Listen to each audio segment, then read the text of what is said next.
Let's go. Hi guys, and welcome back to the Mighty Blues. My name is, of course, Cameron. Welcome back today to another live stream. We're joined by Tom, T-Logic 1991 today. We're going to talk about Jordan Pickford and the recent news regarding Jordan Pickford's injury, of course, that he picked up in Everton's 2-1 defeat to Burnley, having to go off in that game and be replaced by young goalkeeper João Virginia. We were all sort of holding our breath to find out an update on Jordan, especially with the FA Cup quarter-final against Manchester City coming up. We now have an update on him, so we'll go into talking about that in the live stream. I also want to touch on Robin Olsen as well, because obviously he's been unavailable for the last few weeks or so through injury as well, and there's a question as to whether he'll be fit or not for Saturday. We also want to go into talking about the stadium, Bramley-Moore dock, and the little bit of an update that we've had over the last 24 hours regarding the government asking for an extension for their decision to be made. So we'll talk a little bit about that, as well as a couple of other things in the mix as well. But before we get into talking about that, Tom, how are you doing, mate? How is things? Yeah, not too bad, fella. Yeah, just taking over as you do. Bit of Cheltenham this week, so yeah, probably on the all season, lose a load of money, but that's it. You know what? What else can you do? Yeah, that's it. I wish I had a clue about it, mate. To be honest, I wish I did as well. I look at them and I just see loads of colours, loads of numbers, and loads of mad names, and I just think, I haven't got a clue, me. I know an 80-1 one like you last night, and my brother was going yeah. I just say, don't pick a grey horse. Yeah. That's it. Can't stand it. So that's my that's my thought process. Yeah, that's how far my analysis gets on horse racing. well, hopefully you win some money. But yeah, all good. That's it. It's just ticking along, isn't it? It's important to do that, especially with Everton. Obviously, a couple of disappointing defeats recently. We spoke about the Burnley game on Monday. We don't have to go into too much detail into that one today. But it's a massive game on Saturday, and obviously the injury news that we've had isn't great. Before we get into talking about it, don't forget to check out the Football News 365 app.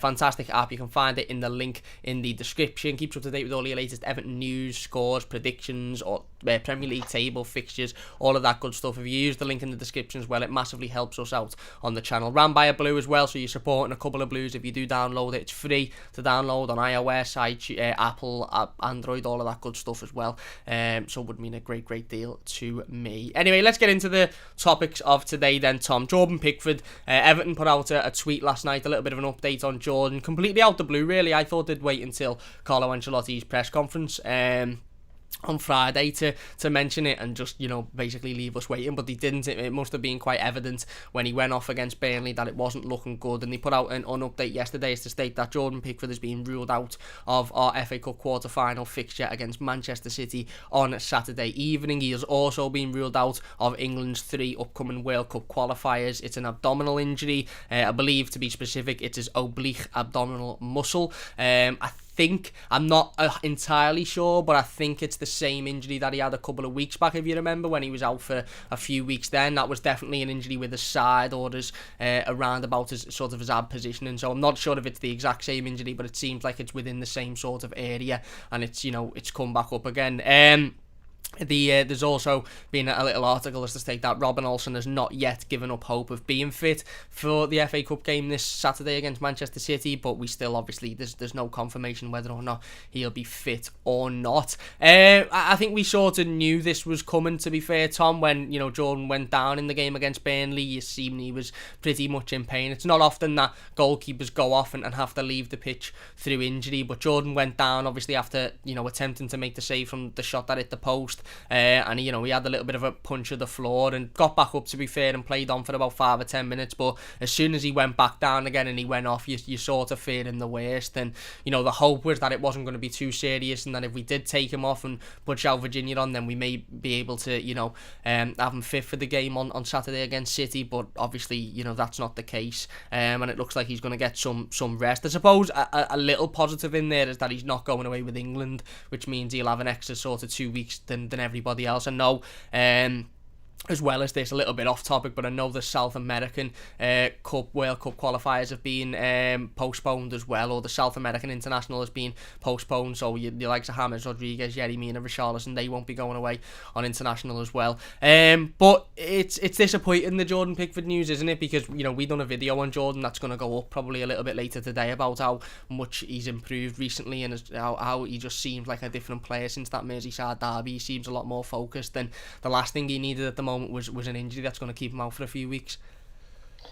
Yeah, I mean, it's unfortunate. I mean, in terms of Everton, I mean, I don't really take in.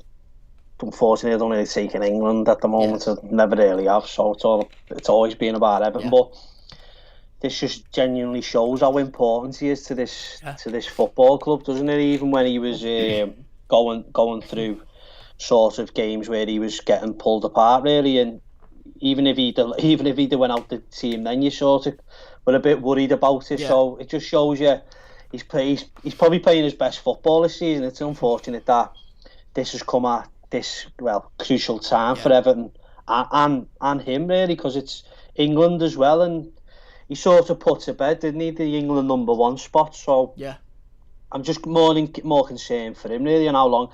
And it's one of them injuries. It's just by your rib cage, so it's gonna just be a difficult one. He's just gonna have to rest it, and that's the good thing that they're giving him time off England. I just hope it does. He is back, but then again, do we have to rush him back, or do we allow Olsen to take it so he takes the time? It's a catch-22, really, isn't it? It's a difficult situation to be in, especially for Carlo Ancelotti. But give Carlo Ancelotti credit; he doesn't necessarily just throw players in back from injury quickly, does he? So, in terms of that, I think he could be out for a few weeks, but he could be out for the next 3 or 4 weeks. And you look at the fixtures that's coming up as well. You hope he's back for them Tottenham Arsenal games, really. Yeah. Absolutely. I mean, obviously, look, it's a massive game on Saturday, and it's not ideal to have your #1 goalkeeper out of that game. But I think you made a brilliant point about Carlo Ancelotti, and I think Carlo does deserve a lot of credit in this type of situation, because he's rotated the goalkeepers this season, and he hasn't been quiet in explaining that he likes to rotate goalkeepers, and that it's not a case of being dropped. It's just a case of keeping everybody on their toes and keeping everybody competitive like the rest of the outfield players. And I do think if Carlo wouldn't have had that approach, and he'd have maybe had the approach of most other managers in football, where your #1 goalkeeper is your #1, and that's it. He plays every week, make him play the cup games, but most of the time he'll play. Then we might be looking at a much more difficult situation, as that would be sitting here saying Jordan's played every game this season, and okay, we've got Robin Olsen there, but he hasn't played. He hasn't probably not got the match fitness, even though I know he's a goalkeeper and doesn't need much match fitness, but sharpness, etc. Whereas now we're sitting looking at it going, obviously it's not ideal, and it's it is really disappointing, and it's frustrating for Jordan as well. But at least if Robin Olsen comes back in, other than his injury that he'll obviously have to shake off, he's got that. He's played games this season, he's been there, he knows what it's like. He's played in some of the tough fixtures, played Leicester away, and played really well in that game as well. So I agree. I suppose that is a positive in terms of the rotation, and Carlo has spoke about the squad rotation, and he said he actually thinks that Jordan's performances have got better due to the fact that he's been able to come out at certain times and have a couple of games out. And obviously he had that abdominal injury, or he had that injury with his side a few weeks back, and he was allowed to return back to fitness and then put in a couple of really, really good performances. The Merseyside derby being one of them, and it does seem like a reoccurrence. Look, I'm not a physiotherapist, I don't work for Everton, it could be a completely different injury, but the way he went down, it seemed like he... No, go on. Sorry, Cam. It just depends on whether it's a strain or he's pulled it. Yeah. It just totally depends on that. It's like any other muscle injury. It's just an awkward place. Yeah. And like for example, it's more of an... wouldn't necessarily say it's more of an issue for like an outfield player, but for a goalie, and the way he landed on it, you can see the pressure and power that these goalies put into it, and the way they land awkwardly. And if it is a reoccurrence, then that just shows you that a couple of weeks necessarily hasn't worked. Yeah, true. So if it's gone worse, then it's going to be longer periods of time out. But I think over the next few weeks, it could be a blessing in disguise, really, that international games have come at this point, and he gets 2 weeks off. Yeah. So you don't really necessarily miss a lot of games, but he's going to miss one of the biggest games of Everton's probably season on Saturday. So it's a bit of a tough one to take, isn't it? That's it, absolutely, yeah. And I think that's another fantastic point, is that, you know, obviously for Jordan as a player, I know he takes a lot of pride in playing for England and playing for his country and being the number one, so he'll obviously feel absolutely devastated that he's missing those 3 World Cup qualifiers. But I'm in the same boat as Tom. I don't really care about England. I don't really care about the internationals. I nearly had a party, the socially distanced party, of course, in my house with my mum and dad, but I nearly had a party the other week when I found out the World Cup, the South American ones were you know, cancelled and postponed, because I just had this feeling that James was going to be, you know, out for 3 or 4 weeks for Everton. He wasn't going to be 100%, and, you know, the internationals would come along. He'd play twice for Colombia in the space of 15 minutes, and then he'd come back with another injury, and then it'd be the same situation as we've seen a number of times in the past. So, you know, for us as Evertonians, I think it's I think that South American thing as well. I think that was just common sense all around, really. Yeah, it was to do with what's going on in the world at the moment and stuff. Yeah, I mean, the nonsense what's been going on over the last year, the way they've dealt with it. If they decided to start letting people go in and out of these countries that are just probably hitting the peak in terms of the COVID thing and that, then it's just an absolute silly decision, wouldn't it? And there'd be absolute uproar if that was the case. Could you imagine James Rodriguez went away, got COVID, come back and infected the whole team? Yeah, exactly. Yeah, it just doesn't make sense, does it? Exactly. So, and I know it's something we've spoken about before on the channel, but internationals at the moment are just certainly like friendlies and stuff. Yesterday, funny enough, while bringing all this up, Arsene Wenger brought out a proposal, didn't he? About I didn't see it. Yeah. Well, go check that out and read that, and it's basically like reforming and restructuring how they do internationals and how they do the World Cup qualifiers, and sort of basically, I'm probably paraphrasing, but like sort of basically giving the internationals like a 3-month window, maybe, or like a month window where the players just solely play in the internationals, and then it's done then. Yeah. In terms of that, so then you can then that, like he said, Arsene Wenger, he said you can sort of get no internationals from January till July, which would be perfect, wouldn't it?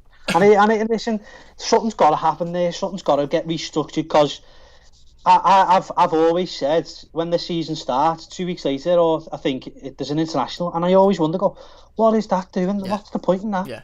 It just ruins it, doesn't it? It ruined our form. We come back after it and we were crap. Yeah. We went. Well, that's what I'm saying. Like, you're just getting into a routine, getting into a pattern, and you've got to go away and play a friendly. Yeah. It's demeaningless. Yeah. So I think Arsene Wenger's. I'll have to go read it more, but I did have it a brief read. But he made some really good points. So if anyone wants to go check that out, just type it in and put in Arsene Wenger World Cup, and it'll all come up. Definitely, I'll give that a little bit of a read in a moment. I think another thing is you're seeing like Champions League games and Europa League games now being played in neutral stadiums as well, because of various different countries. So, you know, I suppose World Cup qualifiers and Euro qualifiers and stuff, there's an understandable element, but friendlies is just baffling for me, and I agree that it's probably going to sound a bit bitter here, because Everton went 7 wins on the bounce, went into an international break, and then come back as if the players didn't know each other. But it just completely ruins the flow and the form, and, you know, the momentum. And I know the players are still going out and playing in the international countries and stuff, but it ruins it. And I think certainly with the times that we're in currently, with what's going on in the world, is the necessity for players to be travelling all around the world playing with an international you know, in international groups every 2 or 3 months. Like, I completely agree with Arsene Wenger. You know, if you put them all together and have it done and dusted in one period, then, you know, fine. But I suppose that's where the conflict had come in from the Premier League, is, oh no, we don't want to do that, and then the FA. So it needs sorting, because it's a risk. It's a risk to everybody. And like I said, you know, we talk about Jordan Pickford being out for the internationals, and I'm sure he's absolutely devastated, and understandably so, because, you know, he's not an Everton fan ultimately. He's grown up as a boy wanting to play for England. We're sitting here saying it's good that he's out for the internet. It's not that it's good that he's out, but if he's going to be injured, at least he only misses one game, and then he's got a 2 week period where where he can rest up, where he's not missing any other Everton games, and the hope is that after that 2-week period, he'll at least be at a level of fitness where he can start getting back into training, etc. Obviously it's not a positive, it's never a positive. I'd rather him be fit, but imagine, I don't know, Dominic Calvert-Lewin, Luca Dean goes away with France, and touch wood, it doesn't happen, but maybe picks up an injury or catches COVID, and that's what I mean. We're all sitting here saying, what's the point in that international? I've got a desk here, mate. I'm gripping it. I've never gripped it so hard. Touch wood, that doesn't happen. If you're enjoying the scene, by the way, so far, please do hit that like button. Only takes a second. We will get in the comments shortly. If you're new to the channel, don't forget to subscribe, share the stream as well on social media. We know obviously Jordan's going to be out for the game against City. He's also going to be out for the qualifiers, so we wish Jordan obviously a speedy recovery.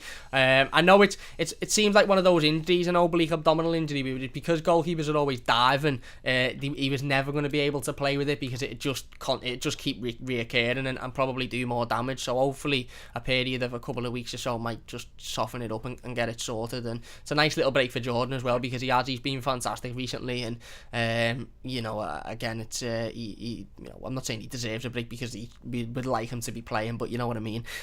Robin Olsen, it was another article floating about, or another quote floating about, that Robin Olsen has not given up hope on being available for Saturday's game. The mere wording of that in itself, I don't know where the wording come from. I just seen it on Twitter yesterday, but the mere wording makes me worry a little bit, because the fact he said has not given up hope tells me that he's probably not going to be fit. He just wishes he was fit.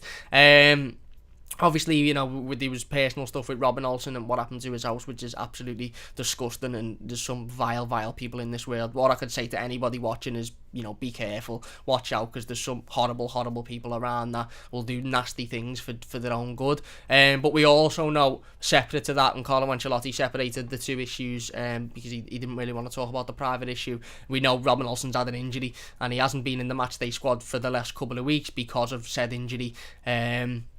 It wasn't just what happened privately that stopped him from being in the squad. He's had an injury. Carlo said that he's still progressing. Obviously, this is before the Burnley game. He said he's not going to be fit, but he's still working. Obviously, now that we've had the Pickford news, the hope is that Robin Olsen's fit, and that's nothing against João Virginia. Listen, he come on and he done okay against Burnley. Burnley aren't Manchester City. Burnley didn't have another 15 shots on target after it. They had a couple and he held them well. And if he is starting on Saturday, I'll be behind him and I'll be, putting my full faith and support in him. But the real hope, Tom, is that Robin Olsen is not just fit, but fit to go out and play. I don't want to be sitting on Saturday afternoon looking at the team sheet and Robin Olsen being there, and 5 minutes in the game he dives for the ball and just does what Jordan Pickford does and basically curls over and goes, I'm not ready, because that would be pointless. But you want your international 6'8", whatever he is, goalkeeper to be fit for this game, don't you? Because it'd be a massive task for João Virginia. I mean, Hannah in the comments says João Virginia could become our hero on Saturday. You knows. I remember I won Jan Mucha becoming a hero against Manchester City once. Must have played 2 games for Everton, and one of them was against City. And I actually think it was that game we won 2-0, was it? Or was it that game that we won 1-0 and Gibson scored? I don't know. Anyway, it was a game against City where what a terrible year that was of recruitment. Yeah, Jesus. Yeah. But in terms of Olsen, then the hope is that he's fit, isn't he? Because it's a massive task for João Virginia if he's not. Yeah, you've got to. Yeah. He's got to be point blank. Really, I mean, it's all well and good that he's come in and João Virginia come in and done okay. I thought when you look at it, like the whole bigger picture of it, and say, oh yeah, he's done well there. He looked very nervous, didn't he? Yeah. He didn't look very assured, and I think that sort of Keane and Godfrey sort of sensed that, so you could see them dropping a little bit deeper.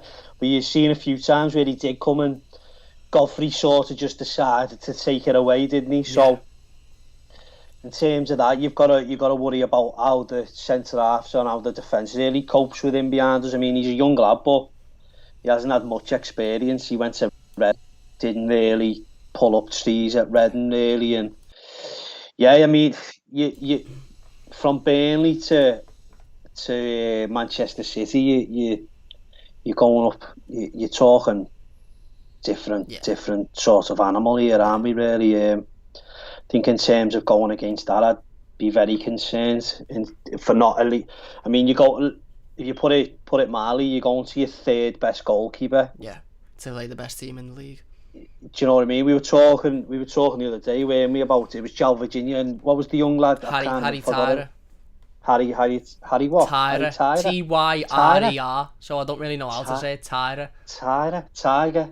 Let's just call him Tiger. Tyrer. Yeah, he plays in the under 23s, doesn't he? He's been all right, to be fair, but again, that's another worry, isn't it, in terms of losing these two guys? I mean, when you think about it, like I know we keep saying about like other teams about injuries and that. Everton fans could genuinely make a valid reason that it's our season more than anything. Yeah, absolutely.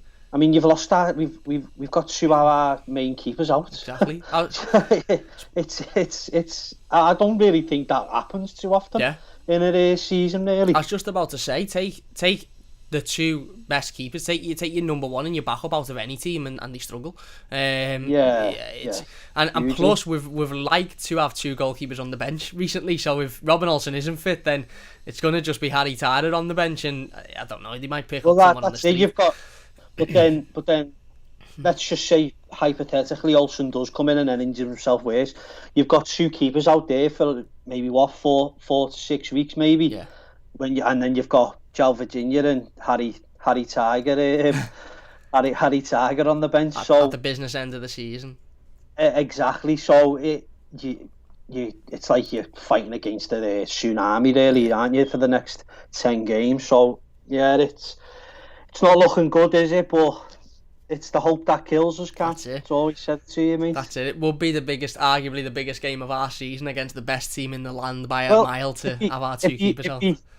It'd be typical Everton if they went and beat them with Joe Virginia in goal, wouldn't it? Yeah, and he had the absolute... And he's absolutely world. Yeah. He's saving shot. Have you seen that advert? I can't remember what advert it was. It's years old, but where the fella's like in goal and he's just saving everything, and it gets to a point where he has a butty and he just sticks his hand out and he's saving everything. I can't remember what advert it was. Yeah.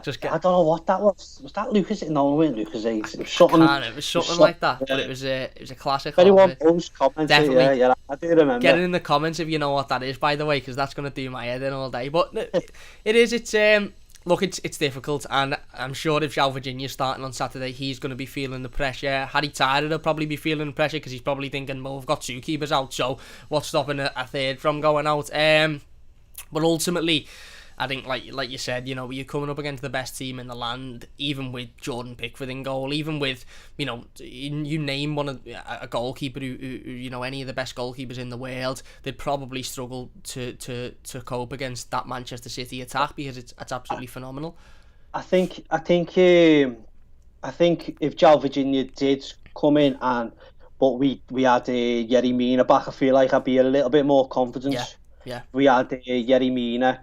And Keane centre halves and maybe play Godfrey right back and have Dean left back. Yeah, absolutely. Well, Gamba, we'll get in the comments in a moment. Gamba says we need Mina to play in this match. Absolutely. What I was going to say is it's a decision for Carlo Ancelotti, I suppose, isn't it? Because look, if he comes out and Robin Olsen says on Thursday, or Carlo says, look, I'm not going to be fit, then the decision's already made. It's going to be João Virginia. But Robin Olsen might return to fitness, and then Carlo's got a decision to make. He either throws Robin Olsen in or puts Robin Olsen in on the basis that he's returned to fitness, but he might still have shaken the injury off and risk that Robin Olsen going over like Jordan Pickford did and being out for 4 to 5 weeks, or put João Virginia in and sort of say, I'd rather Robin Olsen get the next 2 weeks off and then be fit after the international break for the upcoming Premier League games in case Jordan isn't, and the City game, again, I'm not going to say throw in the towel, but you know what I mean, we take the risk of putting João Virginia in. It's another tough decision for Carlo. What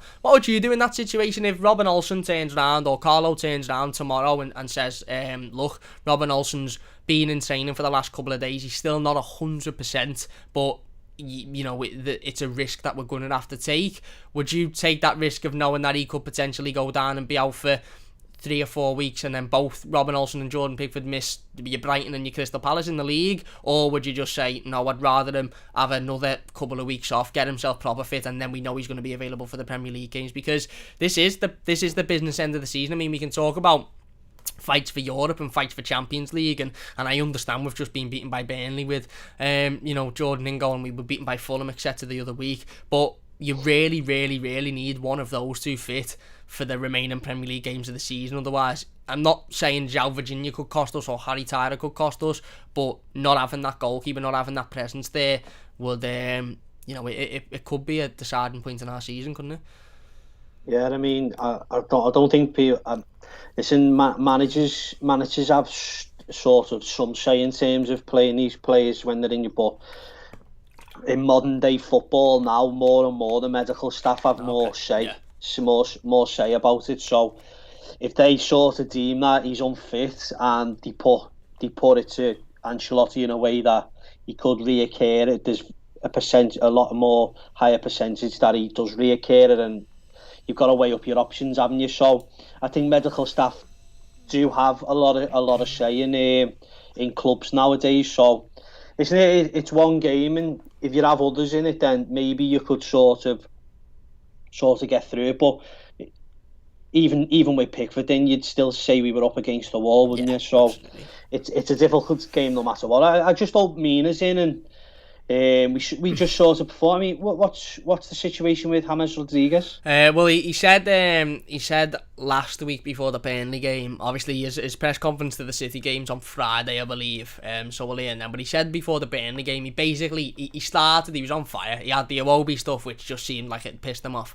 And then he come out and basically said, "Look, I'm going to squash the rumours now." Practically along the lines of, "There's nothing wrong with James in terms of not wanting to play or not his attitude, blah blah blah. The lad wants to play, the lad wants to work hard." But he basically said against Man United he had an impact in the game, but he was at 70%. Against Liverpool he had an impact at the game, but he was in 70%. And he's practically said the club have made the decision in terms of including the player, the manager, the staff, to allow him to rest up until he gets to 100%. There's your answer for Robert Olsen then. Yeah.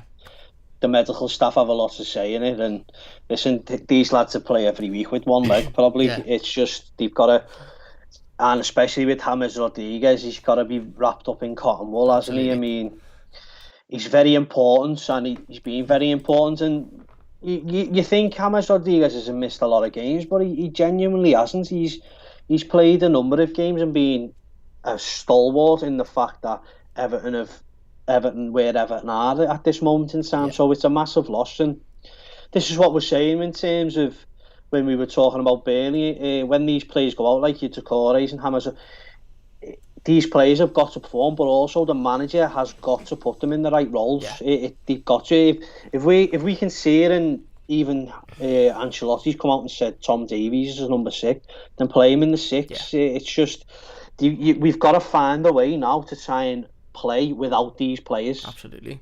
And it's listen, we've seen last season without Doucouré and James Rodriguez what we were like. So he's going to have to find a system and a sort of way to perform. And I don't think he's got too bad of a record against Pep Guardiola, if I'm not mistaken. But yeah, I'll have to check. That could be totally wrong. It could be like right. 5-0. I think you're right as a manager, not including Everton, obviously, but as I mean, as a manager, I think it's not too bad. But yeah, listen, anything can happen. Let's just hope the FA Cup, the magic of the cup, just sort of goes in our favour, doesn't it? That's it. Well, it's a cup game, and you've sort of just got to look out and hope. And look, like you said, João Virginia might step in and have the absolute game of his life, and we could all be sitting here going, "Oh my God, what a player!" You've just got to sort of hope. And I suppose, like you said, there's nothing much. If the medical staff turn around and say, "Look, Robin Olsen isn't fit to play, he's not ready," then the decision's sort of made for Carlo Ancelotti. And I actually think you brought up a really good point there about the midfield.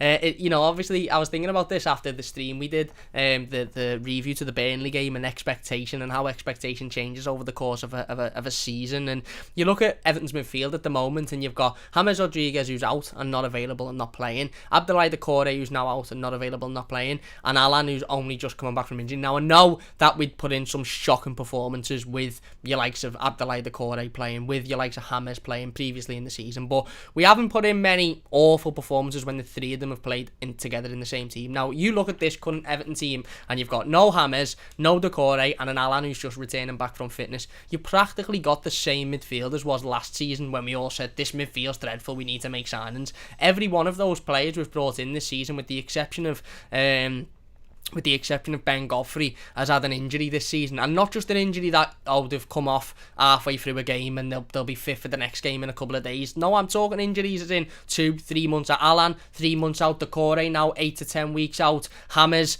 collectively has had a few weeks out in spells, played a lot of games, but is still, he's had I think a lot of appearances where he hasn't been at 100%. So again, the players that were brought in this season have all had injuries. Just on that, Cam, I think you're right. I think Everton sit third in the highest injury table list, don't you? I think Liverpool, all the longest players out or something like that it was, and I think Liverpool and Leicester are just a little bit higher. But you look at you go into them two teams up above us, and it's only a specific area where they've went and got into January and sort of facilitated that. Yeah. So. You look at the rest of the team of Liverpool and Leicester, and you'd say more Leicester anything that have been more impacted than Liverpool, because losing Jamie Vardy and Maddison, Harvey Barnes, they're massive players for even us as well. I mean, these teams ahead of us have got very good squads, but with the likes of Leicester and Everton are just not able to cope with it, or sort of facilitate a squad where they can play or rotate every game, because they haven't got Champions League or Europe for that matter. So it's a massive drop off, and we see it. We've seen it with Leicester. We see, the difference. Harvey Barnes. I mean, you're taking out players who are probably the second top scorer in their team for their team, and most creative players. It's going to happen for us, and you look at the players that are coming in. I keep saying it. It's just a huge drop off in performance, and we can see that in games. We can see that in results. The Chelsea game, they made 4 or 5 changes to their team, no drop off whatsoever in quality. United, I think, made 9 changes at one point when we played them, no drop off in quality. City had done it. We make 2 changes, and the drop off is absolutely astronomical, and that's because. And again, look, I keep sort of having to remind myself, this is a team that finished 12th last season. This is a team who weren't in a question for Europe. This is a team who were questioned about relegation prior to Carlo Ancelotti. Now we're in a fight for Europe. And like you said, it's not like we've had injuries to squad players. It's not like, I'm just going to pick names here, so I'm not picking them for any reason, but it's not like Bernard's had an injury that's kept him out for 3 months. It's not like Fabian, he has had injuries, but it's not like the Fabian Delph injury has impacted us too much. It's not like, I don't know, maybe a Gomez or an Onyango have had injuries that have kept them out for that long, because those players can be replaced. We've had, if you were to say to an Everton fan, pick your 5-6 best players, you'd go James, Dean, Richarlison, Calvert-Lewin, Alan, Mina, Keane, Decore. They've all had injuries. I know that was more than 6, but they've all had injuries this season. Every single one has been out for sustained periods of time. Alan, 2 or 3 months. Dean, 2 or 3 months. Decore now 10 weeks. Mina's been out for a few weeks. James been out for a few weeks. Richarlison was out and got knocked into next week in the cup game against United and has had a suspension. Calvert-Lewin's been out. So it's those key players, and when you take a team apart, and somebody put it on social media a couple of days ago, Tom, and I completely agreed. When was the last time Everton had a fully fit squad? Every single player at 100% playing at their full fitness. Well, if you just took, I was just got it up now, if you took West Brom, Everton against West Brom, where we won 1-0, and you look at the substitute bench, they've got 2 goalkeepers on the bench. One's Harry Tyler and one's João Virginia. Yeah. They haven't I think João Virginia, don't get mistaken, the Burnley game's the first Premier League appearance. Harry Tyler hasn't made an appearance. The next one on the list is Nelson Nkunku. He's played 69 minutes of Premier League football for us. Yeah. Then you've got Alan, who was just coming back from injury, who played 90 minutes against Southampton. I think Southampton. Yeah. And then your next one, Tyler Onyango, hasn't made a Premier League appearance yet for Everton, even though I think he should. Yeah. Out of them, I think I'd be confident with him playing there, but he's only made a few fleeting appearances. I think he's made a 10-minute appearance in a Carling Cup game. Next one's Gylfi Sigurdsson. And then the next one's Nathan Broadhead. There you go. So you got Nathan Broadhead, who's shown a lot in under 23s, to be fair to him. He has. he has produced in the under-23s and he's had a very good season. That's why I think he's been put on the bench for it.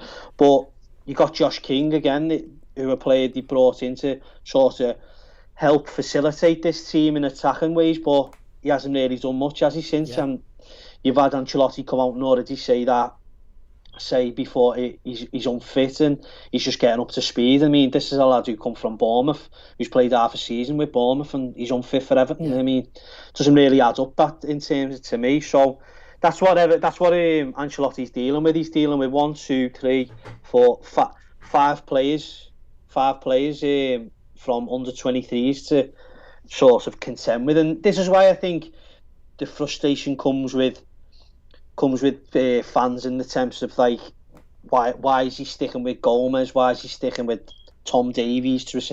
Because at the end of the day, the drop off to that is under 23 players. Yeah. So he's in a rock and a hard place, really, isn't he? Absolutely. And look, there's some talented lads in the under 23s, and I expect you like Sigitala on Yangos to step up and make that jump, and maybe even Nathan Broadhead as well. But the step up from under 23s to Premier League is massive, and you'd have to be a special kind of good quality player to make that step, don't you? Well, yeah, 100%. You've got to sort of be prepared to go up the levels. I mean, we've seen countless amounts of players come into this Everton team from under 23s and just not be ready. Yeah. You know, we've seen it with John Joe Kenny. We've seen it with, unfortunately, Tom Davies has been probably the one who's been the most sort of one out of John Joe Kenny and Dowell. But when you look at Davies' progression, it's been stinted by other managers coming in and constantly chopping and changing. And Ross Barkley was in an interview the other month, I think, and he made a very good point. He said once you make that jump up to first team, there's no learning then. Yeah. It's straight into fit, and it's sink or swim. Yeah. So there's no real one-on-one sort of help to try and progress. No, you're in and you've got to do the job, and you don't do the job, you're out. It's a cutthroat business, really, isn't it? That's it.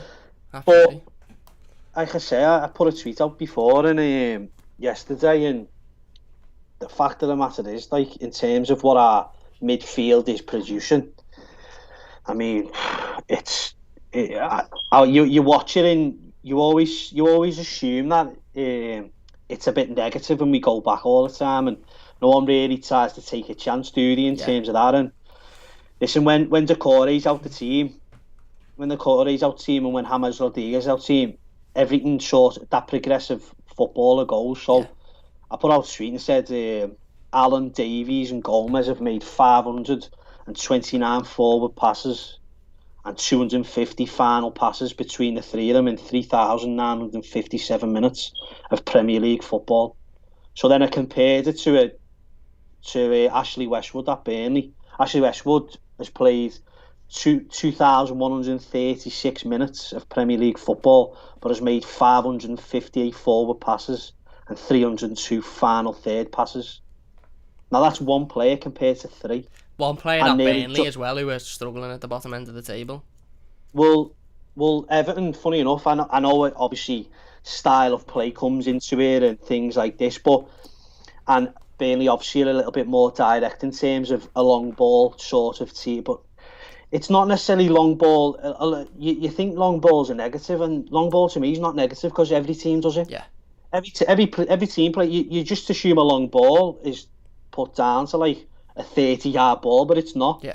It can be a long ball in terms of a 20-yard crosser. You know what I mean? It doesn't really necessarily mean that, but it just sort of shocked me a little bit that three players are getting outperformed by one player who's played, and they've also got nearly double the minutes on him. Yeah. It's just a bit of it just sort of shows you. Shows where we need to improve, doesn't it, practically? And it shows that the midfield isn't, I suppose, it's not effective enough, if you'd like. Put it this way, Everton a very lateral team, where they're just side-to-side team, and you can always factor in the thought of Ancelotti's style of play. I don't necessarily think he has a style of play.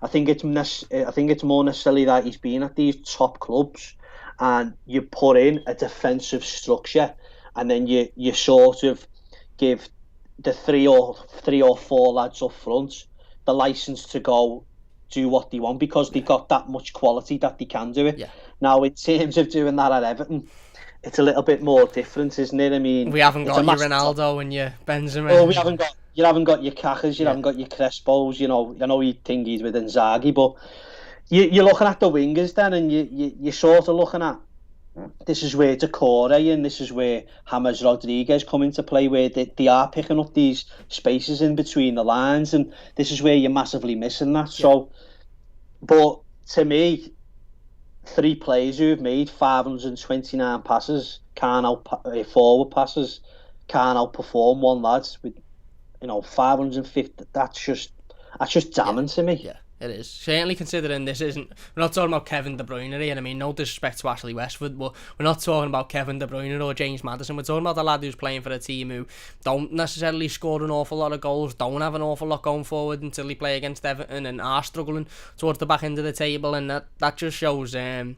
suppose the worrying, and I agree. I think there's too many Everton players, or there's too much of safety at the moment, passing it side to side. If we keep possession, it's very much backwards and then into the middle and then round and then backwards again. There's never really those cutthroat balls. There's never passing it around. I mean, look at the way Chelsea played against us a couple of weeks ago. It was nice 1-2s, but it was progressive. Every time they had the ball, they moved forward with it. They never went backwards. They never stayed in the middle. They moved forward, be it nice 1-2 passes, be it long balls. Everything was forward.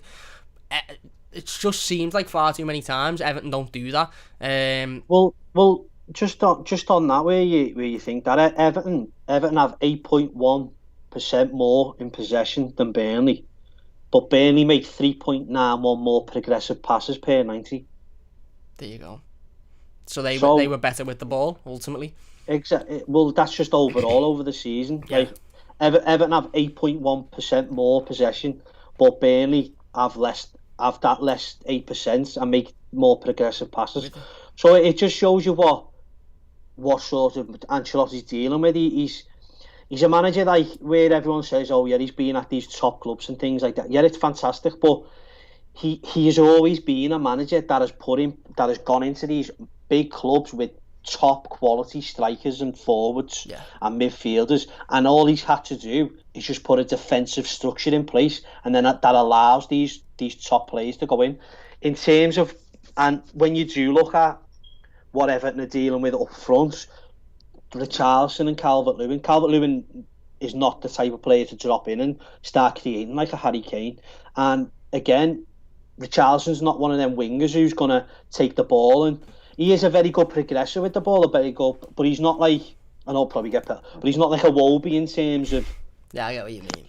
Progressing the ball and creating chances. Yeah, he takes the chances.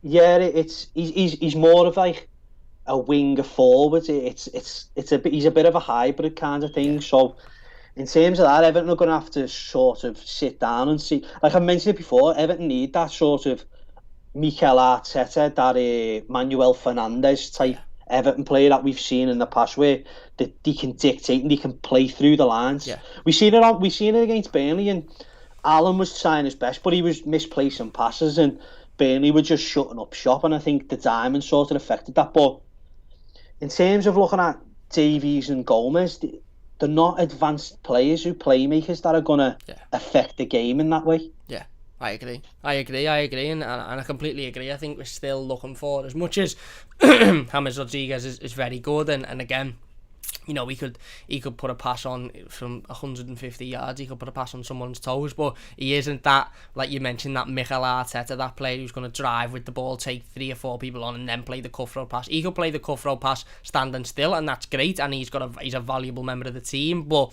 I still think we're missing that player in the centre of the midfield that picks the ball up and runs. And dare I say, and I'm not going to suggest we go back and sign him, and I'm not going to suggest he's the answer, but Ross Barkley in that 2013-14 season is exactly what this team's missing, isn't he? Someone that'll pick the ball up, get his head down, take people on, go, create chances, score opportunities. I just think we're lacking that, personally. Yeah, I mean, in certain ways in like an attacker midfield role, but to me, I feel like you've got that type of player in Alex Iwobi. Okay, yeah, fair, yeah. So when you look at Alex Iwobi's progressive runs and carrying the balls and dribbling wise, he's very, very good. And not a lot of people would say that, but stats don't lie, do they? That's And it. really, they show a bit more than what you're looking at. That's it. So in terms of that, I mean, he'd be good player, but it's not that for me. It's more so. I mean, you look at that, and Iwobi's a similar style to what Barkley can be in terms of attacker mid and the left side and midfielder. But Abdoulaye Doucouré is the one who's in the box to box. It's more so this player who's gonna play through the lines, who's gonna not necessarily be deep, but in terms of can come out of defence and play a pass through the lines. That's the key. You've got to break these teams down in terms of playing. If you're just playing lateral passes every day, listen. How many times did we see it with Roberto Martinez? Yeah. It was just, it drove you insane, and I feel like listen, Davies is a very good squad player, but in terms of if Everton want to go and progress, these players shouldn't necessarily be here in the next 3 or 4 years. If Gomez and your likes of Gomez and Davies and players like that, and your Mason Holgates, to me, is still at Everton in 5 years' time, they've either become absolute fantastic players, or Everton are still where they are and stuck in the mud. Because at the end of the day, everyone can say, oh yeah, this and that, but if these players are still here and we haven't got Champions League, and listen, the ultimate goal for Farhad Moshiri and for Everton is to go into Bramley-Moore and win a league. That's the goal. Like, that's what you want to be. You look at Manchester City and what they produced. You can't really become attached to these players, because if they're not good enough for these teams in the top 6, then they're not good enough for Everton, as far as I'm concerned. No, absolutely. I think you're spot on. I think you're absolutely spot on. We'll get into some of the comments then, and then before we go on to talking about the stadium update, Everton Blues says, hey Cam, love the vids. Virginia in goal against Manchester City, probably thoughts. Look, it's not ideal. If he is in goal, it means that Robin Olsen's been ruled out as well, and I suppose we just have to get behind him and give him our full support. Like Tom said before, you could stick Lazarus in goal against Manchester City, and would struggle because they're just a very, very good attacking team. But hopefully, fingers crossed, touch wood, he pulls out a heroic performance. But again, we'll have to wait on the Robin Olsen update. Animation says, hi boys, how was your day? Time for the Revenge against City. We're all good, thanks. Hopefully, mate. Day's just started. I've had me coffee. Yeah. I need the coffee, to be honest, mate. I've got this Asda strawberry juice I've been working my way through for about 3 weeks. Have you? Yeah. It's alright. Like, it's not as nice as the fizzy one. Grandma says the new goalkeeper is not that bad, just needs experience. Hannah says he could become a hero. Gamba says tough game coming up, but winnable at some point. Tom says, hello fellas, what are Tom's thoughts on potential midfield targets? Personally would love Samore, Zakaria or Kessie. Boubacar Samari, I think he's assuming from Lille. I think he's going to Leicester. So I love Leicester's recruitment. It's been fantastic over the years. I think that's going to be tied up soon. I think. Great player. What was the other two? Zakaria and Kessie. Kessie plays for AC Milan's going for a league title in Serie A. He'll be staying in Serie A as far as I'm concerned. Zakaria plays for Borussia Mönchengladbach. Just got put out by Manchester City. I mean, if they can get a player like that. But in terms of Zakaria, he's a bit more like Doucouré in the sense he can progress the ball and a bit of a box-to-box if he wants to be, but also he can do that Allen role. He'd be a very, very good addition, but Everton are at the bottom of the list of terms of them types of players. Listen, once these players go up into these Champions Leagues with them teams, they're not going to come back down. Unless they're gonna be on 200 and odd, maybe more grand a week. Do you know what I mean? They're not going to just necessarily give up at a Champions League. And if they're going to go anywhere, I feel like Zakaria could go to like a Manchester United and things like that. They're the first ones. Everton have got to sort of look at sort of players in terms of like Anguissa from Fulham. I think he's been brilliant this season. I feel like he'd be a very, very good fit for Everton. And everyone sort of pull noses at relegation fodder, but and listen, he might even stay up Fulham. But you've got to look at these players, because these players can improve your squad dramatically. I mean, I hate to bring them up, but if you look at Liverpool with Andrew Robertson, and even Manchester United with Harry Maguire, you know, they both come from Hull. Yeah. And, well, I don't really want to, you know, you might as well say, but Steve Walsh offered them to Ron Koeman, and he said no, didn't he? Yeah. So that just shows you what we were up against. And we went and bought Cuco Martina, is it? Yeah. Forgot his name. I wanted to just bury his name in the back of my head. But, yeah, I mean, things like that, you're just unlucky in terms of things like that. But it's how it goes, and you can sort of these managers can sort of pull their nose up at these players, but Everton have got to go get them. That's the sort of market Everton are in. Absolutely, I agree completely. Pogo says, I'm more concerned that we're missing Decore than Pickford, to be honest. If we have full centre defence, though, I'll be confident. Well, Gamba says we need Mina to play in this game. Hopefully Mina will be available. And I think, as much as I think Mina will start either way, I think if we do have one of the young lads in goal, I think Mina's a definite starter. But I think he'll start either way, because obviously he was on the bench. We just can't create, Cam. Yeah. We just can't create without James Rodriguez. I mean, people can say he's not a creator. Yeah, we've seen that in terms of Super Stato, the big fanboy on Twitter and things, and saying like he's about assists aren't like the be all and end all. Like there's a lot more variables that go into assists. Do you know what I mean? It's creating opportunities. Yeah, you know, James Rodriguez in open play is far ahead of Gylfi Sigurdsson. Gylfi Sigurdsson's just a very good set piece player.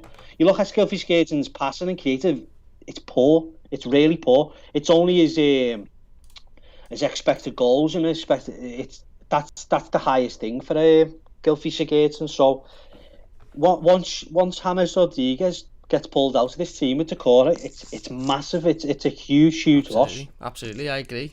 And when you're losing a player of that quality and that ilk, and you haven't got a player to come in and replace him, like, you know, we're not Manchester City. You can't lose De Bruyne and put Bernardo Silva in, or lose Sterling and put Mahrez in. We haven't got that ability. Well, I've just read out to you there, Davies, Gomez and Allen's sort of forward and final third passes. Like, what more do we expect? Like getting blood out of a stone, isn't it? So in terms of attacking style, you've just got to, you've just got to sit down, chill out, and just wait for next season. In my opinion, in terms of that, and hopefully, and it's massive. It's a make or break really in terms of what Farhad Moshiri's reign at Everton's going to be, isn't definitely. It? Because if they don't do something this season, you get the feeling that it's going to take another few more seasons to... Listen, it only takes one bad recruitment phase to have a massive detriment to a club, and we've seen it full-handed at Everton. Far too many times before. Sean says, yes, Cameron, if you're enjoying, by the way, please do hit that like button. Only takes a second. If you're new to the channel, don't forget to subscribe as well. Share the video, share the stream, to get as many people in as we can. Raymond says, hi, Cam, got you sneaky bugger, not out earlying me today. No, sir, get in. Thanks for joining us, Ramy. Cameron says, injuries have been our doom this season. Live says, what exactly is wrong with Olsen? I've just sent a tweet to Big Nev. Imagine Big Nev could get in goal on Saturday. He's had an injury, I know. Ramy says, there was issues with his home and his family. That is true. That did happen, but he's also had an injury alongside that as well.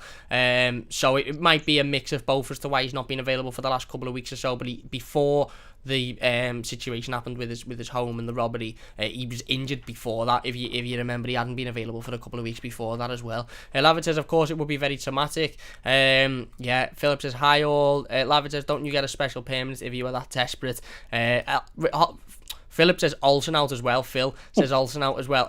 We don't know. We'll have to wait for Carlo's press conference, but there is a potential that he could be out, considering obviously he hasn't been fit for the last few weeks or so. Stephen says, good afternoon, boys. Is right, Steve. Julian says, yes, so glad I didn't miss this live. Cam is the main man. Is right, mate. Thank you very much. Jill says, is James back or still at home playing video games? Lol. I don't think he'll be back for Saturday, but you never know. He might be at 100% fit. We'll have to wait for Carlo on Friday. Lavid says, I can honestly see top 6 in a trophy. Philip says, hey, Whammy. And Whammy says, Zhao is highly regarded. He is in the unders, but I suppose it's a different kettle of fish when you're playing Manchester City, isn't it? Because they're just absolutely exceptional. I've just honest to God, that way, Whammy and Phil, man. Have you seen the conversation that happened about writing the I've book? seen it. I've thingied it. I haven't read deep into it, but I've seen the massive comments. Honest to God, mate, 50 Shades of Phil going on in there. Good old Theo, I can see, and I call that an ode to Theo Walcott. And I can just see some stuff about Balassi boarding the train. No, where he goes, you're writing a book, and Phil comes back and says, "Lol." Hesitantly, reluctantly, Helen slipped out of her slim, tight-waisted waistland, stood naked in the moonlight before me. You think, what's going on? We were talking about Jordan Pickford before and Everton's midfield. Oh, he's got me crying, man. This is why I love the streams, right? Because you can just be talking about something mad and then next minute we're writing a book. It's just funny because when he comes back with great enthusiasm and vigour, he spun and swirled a vicious of embers and blues somewhere in the distance. It's like, what's going on here? It's trying to be a serious discussion here. We're getting a book about someone stood naked. Good word, no, to be fair. Oh, got me that when I read that. This is why we love doing the streams, mate, because you just never know. But no matter how shit the situation can be, it just gets, there's positives everywhere. That's a belter, that. No, listen, it was just a cracker. That's an absolute cracker. I love things like that. We're dead bored at the minute, so thought we'd spice it up, he said, Wormy. Yeah. Love it, mate. Keep it going. No, he got, put it this way, lads, you got me with that. That was hilarious, that. There you go. Keep it going. Keep the story going. I've read something about Middlesbrough for you, son, and so with a lone tear in his eye and his head hung low, Balassi boards a train board for the wait, where's Middlesbrough? South. Yeah. Something. With his pom-poms held onto his satchel, glistening in and the his moonlight. Everton gear. Yeah. Oh, bloody hell. See, what was that song?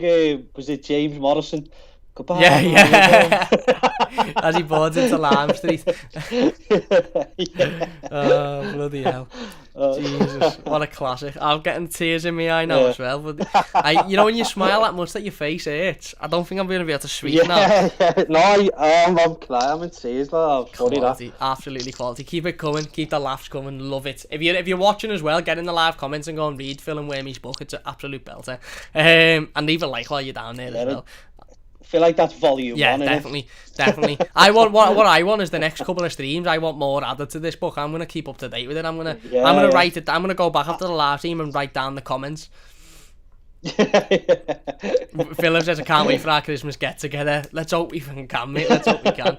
And B says, when's Delph leaving? Oh, we don't know. Oh, I know, yeah. Don't dampen the mood.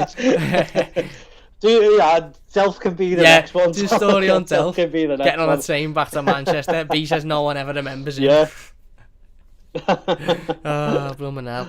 Right, stadium news then. Let's get on to that before my face becomes too sore to talk. It was released yesterday that the government have asked for more time to consider Everton's application for the potential new stadium at Bramley-Moore Dock. Liverpool City Council have said that this was expected, and there will now be an extension to the initial 21-day scrutiny period, which was actually meant to end today.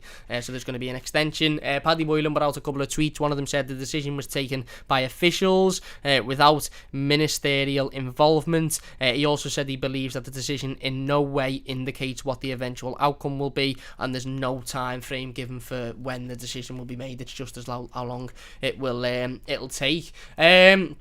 Again, I think as soon as you see something like this, Tom, as soon as you read something like this, that typical, it's not happening, what's going on, why is it not being done, why is it not being accepted, sort of comes into your mind. But the way I read this, and I know absolutely nothing, I said this in the live stream when we talked about the planning permission a couple of weeks ago, I know nothing about stadiums, I know nothing about, planning permission, I know nothing about that, but just off reading this and seeing these tweets and seeing this update, it basically seems to me like the government have gone, we've got loads on our plate at the moment, it's a big massive project, it's millions and millions, hundreds of millions of pounds, it plans over masses of lands, so we want a little bit more time to read it because we've had to do X amount of other things as well at the moment. I don't know if you see it like that, but in terms of, I think the Liverpool Echo put out a tweet as well to say that Everton aren't worried, they expected it to need more time, and it's just a case of waiting for that decision, I suppose, isn't it?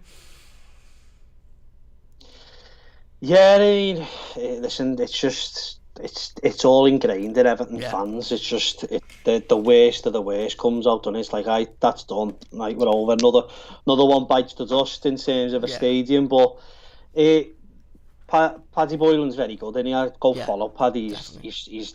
He's up and coming, but he's very, very good at his job for the Athletic and covering Everton Football Club. He does fantastic with the under-23s as well. Yeah, I mean, I've seen a lot of tweets, but I've also seen people saying like this is what they were going to do anyway. Yeah, So, yeah, as in the government were going to do this. So it seems like a normal protocol to just do this. So it wouldn't necessarily mean like anything untoward on it, but it wouldn't put me off. I feel like it's just a go ahead, and it's more so frustrating because I think everyone wants to just get it yeah, all done and see that first. See that first truck rolling in and start taking it all up. But yeah, you just got to be patient. It wouldn't necessarily bother me if they take another. You want them to though. You want them to go yeah, over it quite. You don't want just a quick little brief go over, do you? So yeah, and plus it's a massive, massive yeah, project. absolutely.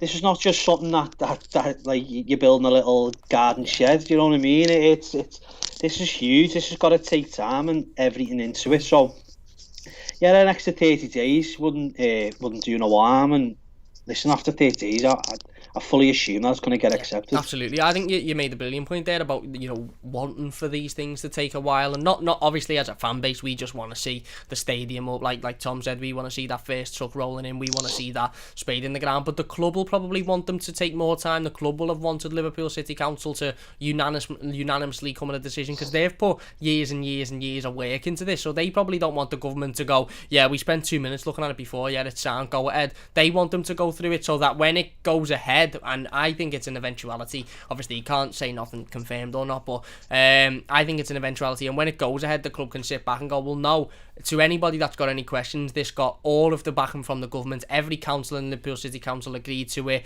The government spent even longer than they usually do on things. They agreed to it, so there's no questions then. The world heritage thing didn't nearly, did they? Heritage England, they got bounced then by the councillors. I mean, that's just. Oh, as well, that's absolute nonsense and a disgrace. That just to me is trying to keep Liverpool in a poverty-ridden area to freaking stay like that. It's an absolute disgrace, and what that stadium will bring to that area is massive, absolutely. massive. It'll regenerate that whole area, and so it should.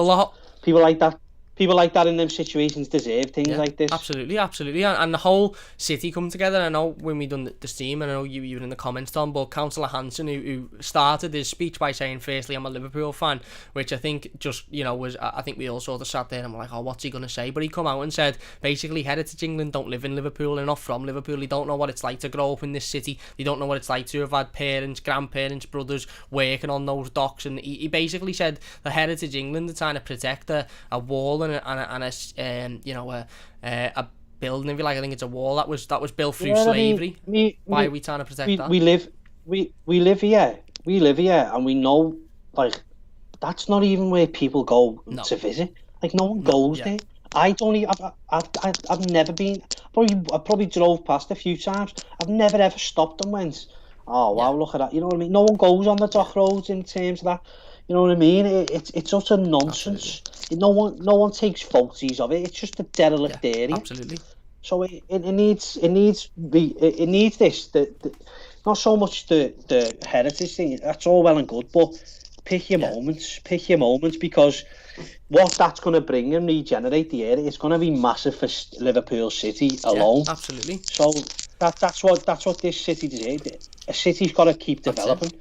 I mean, if it was the world if they had anything to do with it, we'd be still freaking in castles and everything with them lot. Absolutely. Well, so, you're spot on, and it wasn't just Councillor Hanson. There was a couple of councillors who said the point of we want to. It's not protecting heritage sites. It's leaving those sites that have already become derelict to just become more derelict and just waste away, when actually we should be promoting obviously rebuilding on them and more for the better for the economy and making those sites, okay, they're not what they were 100 years ago, but they're still bringing in income, they're still bringing in an economy, there's still a site for people to see. It's not about having a heritage site that was a working I don't know, mill you're right, years ago, and then now it's nothing. You're right. No, you're totally right. I could understand if that particular area was bringing in a lot of tourists, like the cathedrals do and things like that. But there's nothing there. Absolutely, it's nothing.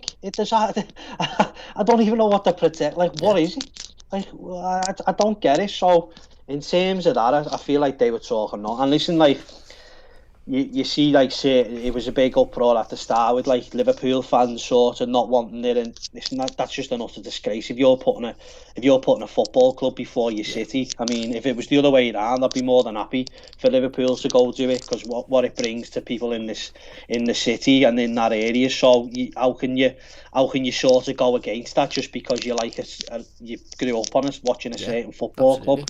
Sort of nonsense. Absolutely, and as part of the whole presentation a couple of weeks ago, Everton had spent years and years on this presentation, so like we said, they want the government to spend a lot of time looking into it, but a part of the presentation was that it won't just be held in football games, there'll be concerts, there'll be various other things that can be held there. So you're right, it brings in a lot of money to the city and a lot of employment, a lot of business opportunities, job opportunities for the hotels that are in and around there, the restaurants. So I think personally, Tom, again, I don't want to sit here and say anything because I don't want people to come back and bombard me. I feel every time I go to say something and I feel like it might come back and bite me on the arse, I always think of that clip in the Simpsons movie where Homer's down the sand hole, and he's like that, putting the middle finger up, but his body gets stuck because he's too fat and they're throwing pitchforks at him.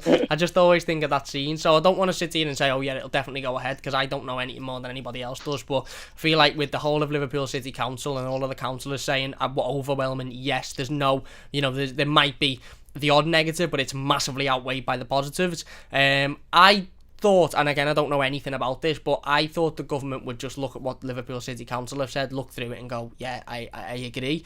And like you said, the fact they want more time just means that they want to look at it in a little bit more of a in-depth way and look. I don't think the government would be as silly to knock down a planning permission that's going to bring in billions, certainly hundreds of millions of pounds each year, will they? Hopefully not. I wouldn't be surprised. They sort of don't want Liverpool to reach that potential, do they? Yeah. Especially they want all that money in London. That's just blatant facts, really. But you look at the whole thing, and you can't find nothing in it that they disagree with. Yeah. Maybe they might be a little bit funny in little aspects, but like you wouldn't necessarily sort of even bring up. But I wouldn't be surprised. I would not. Let's put it this way: I'd be very, very surprised if this doesn't go through. Absolutely, spot on. You're absolutely right. Like you said, Everton Football Club, credit to Everton Football Club, and I think we all need to credit Everton regardless of the outcome, because they've done an exceptional job of putting together a presentation and a plan that leaves no question unanswered. Every question that was brought up in that meeting with Liverpool City Council a couple of weeks ago was answered, be it the safety of fans due to it being next to the water, answered, the wind and the conditions answered. There was even a question about bats and how the bats are going to cope living around the area, and I think they had an answer for that. They had an answer for every single question. It wasn't just we want to build a new stadium and that's it. Well, I think the issue with wind's a bit more in Anfield, isn't it? It gets a bit windy down there. So that's a typical Apparently, anyway, that's mad, what because I went out on a walk the other week and it was sound, and then 10 minutes later it's dead windy, literally 5 minutes up the road. It's crazy, isn't it? Well, I think I seen Mary Poppins flying down there one or two times. So yeah.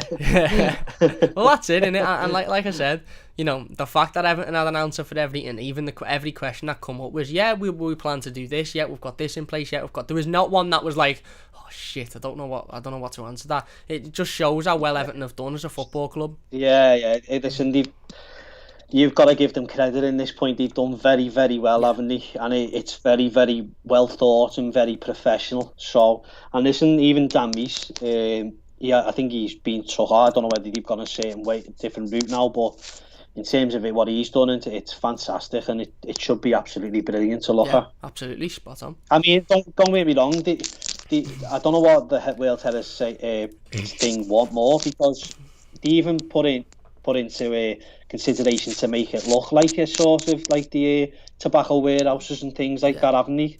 With the with the exterior looking like that. So I don't know what more they want. I genuinely don't know what more. Probably more want a season ticket, mate, in one of those hospitality there. They won't want one if they're still playing like this. Good point, actually. Good point. Didn't think about that.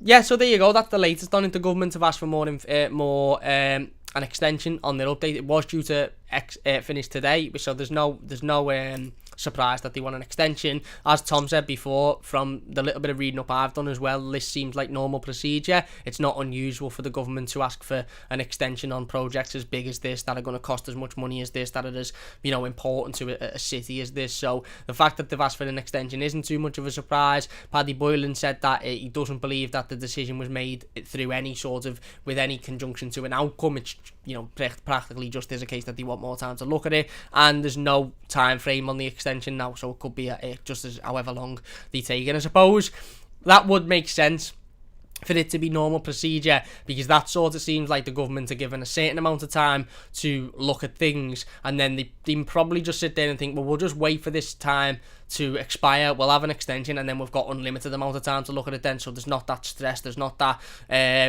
sort of deadline hanging over our heads. So there you go. It's a little bit of an update. Obviously, I don't think any of us should be sort of worried or panicking about it. I think it's just a case of a matter of time, and like I said, that I am fully confident that plan is absolutely fantastic, and that even the government couldn't pick many holes in it. We'll get back into the live comments before we finish up then. Tom, Gort, what's happening, Gort, in the comments? He says, what's Tom's thoughts on Daryl Dike, the young US striker on loan from Orlando to Barnsley?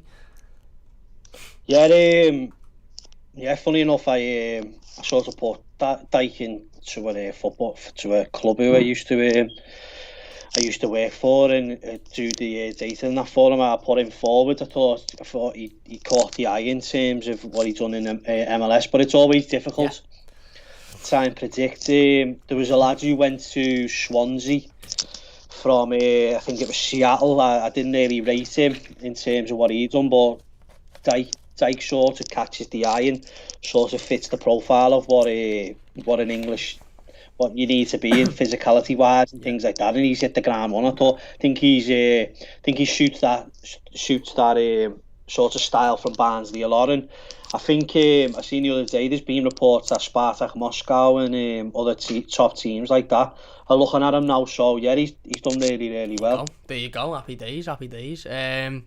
Yeah, I don't know much about him myself, but that's why we have Tom on, because Tom knows everything and I know very little. Unless you wear a blue shirt, I may as well just say, he wears nice boots. Yeah, that Jordan Morris it was, Jordan Morris.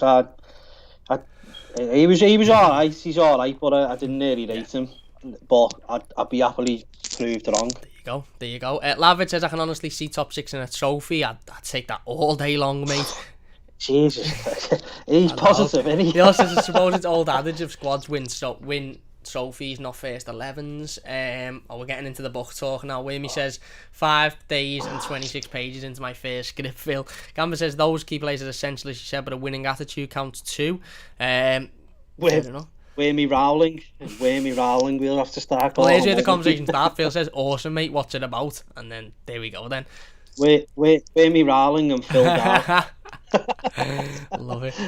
Big Nozza says, if Virginia plays, one thing we can't do on Saturday is sit back and let City come at us and put the young lad under pressure. We must be brave. It's a one-off game, have a go at them. Fair enough. Paul says, a good thing is we know against City we are not up for it. We lose easily. If we are up for it, there's a chance. When we get into the conversation about books and says, that's the question. It's about a guy who loses his memory and has to rebuild his life in a Vikings context with loads of graphic violence. Have you seen Raid? It's like the Revenant meets the Raid with some blade thrown in it. Mad. And then the book talk carries on. Daniel says, hi Cam and Tom, what's happening? Gamba says, accurate passes that become goals are what we're looking for. The book talk is in full flow. Julian says, it will be Canvas says we have to progress in the midfield with those players, but Carlo was the ultimate decider to keep a solid line-up. A good old Theo Walcott.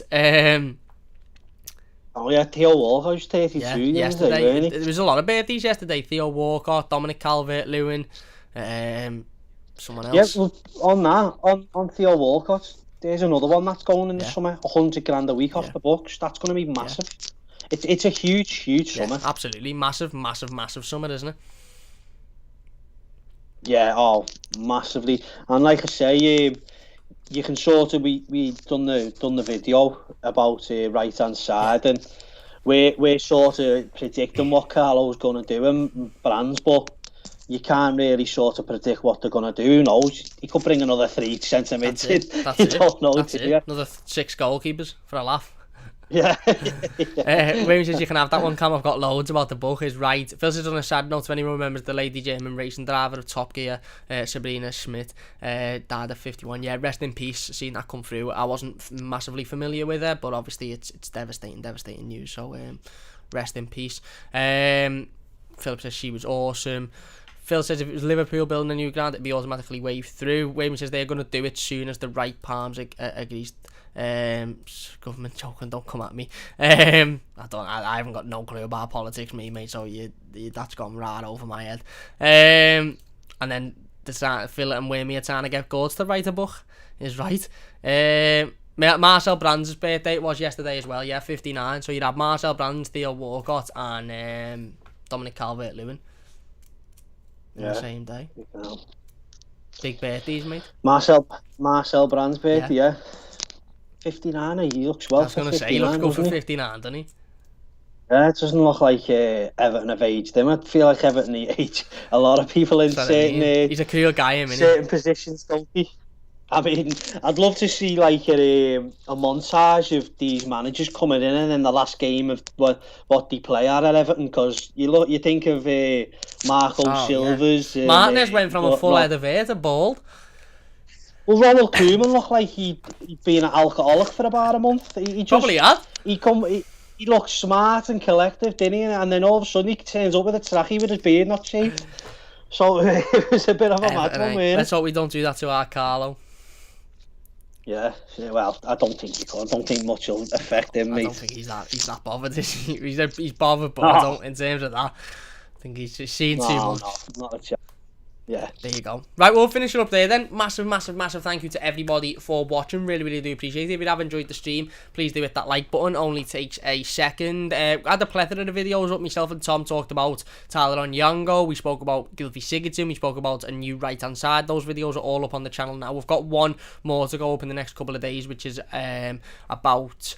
my head's gone blank. Save me top Jordan Pickford. It's about Jordan Pickford and why we should back Jordan Pickford, and then we'll be doing another sort of mass recording session, if you like, over the next couple of week over the next week or so, and we'll get much more of those out. So big thanks for all of the support on them. really do appreciate it. It's been fantastic to read all the comments and people getting involved. Massive thanks to Tom for coming on. Anything to say before we finish up, mate? No, I'm just looking forward to that book. Yeah. I hope do we get credit rights, just things like that for it? Gotta get the little C. Yeah, I want that. This is dedicated to Tom and Cam on the front page. Yeah, well, you might even put like the weird and wonderful life of the Mighty Blues. That wouldn't be too bad, would it? Absolutely. Absolutely. We'll get it on the merch. Get it on the go. Yeah. Get it written. No, when we come back for the next live stream, I don't know when it'll be. Maybe tomorrow, maybe Friday. There'll be a preview on Friday. I want the next rendition of that book. And yeah, I want to see where we go with the story. Yeah. Chapter 2, the man from Manchester. I want to see Yannick Bolasie and Fabian Delph bumping into each other on the train and just having, we'll run away with that. Yeah. There's your start, run away. They used to say to us in little school, they used to say, here's a sentence and write a book on that. So there you go, Yannick Bolasie and Fabian Delph bounce into each other on a train. Started off, Bolasie's crying into his pom-poms, telling Delph he doesn't want to get on the Middlesbrough train, and Delph telling him it's going to be alright. There you go, there's your first sentence, ... We want to see them all. Ray says, thanks, Scott. Happy birthday, Brandsy. Can G Tucker, I don't know who he is. Get a happy birthday. Philip says, cheers Phil. Ewan says, I think Everton needs a good FA Cup run. Let's hope so. And Women said, take care, guys. I have just sent out to a director, so we'll see. I think he'll smash it, mate. Be on Hollywood. I'll have Tom Holland acting in it as well in the next few weeks. Massive thanks for watching. Big thanks to everybody for getting involved in the live comments. Really do appreciate it. If you have you've enjoyed this one, please do hit that like button. If you're watching as a YouTube video, leave your comments in the comment section, and we'll get involved with as many of them as we possibly can as well. And yeah, subscribe to the channel if you're new, share the video if you've enjoyed, and we'll see you soon. Big thanks for watching, and we'll see you soon on the Mighty Blues.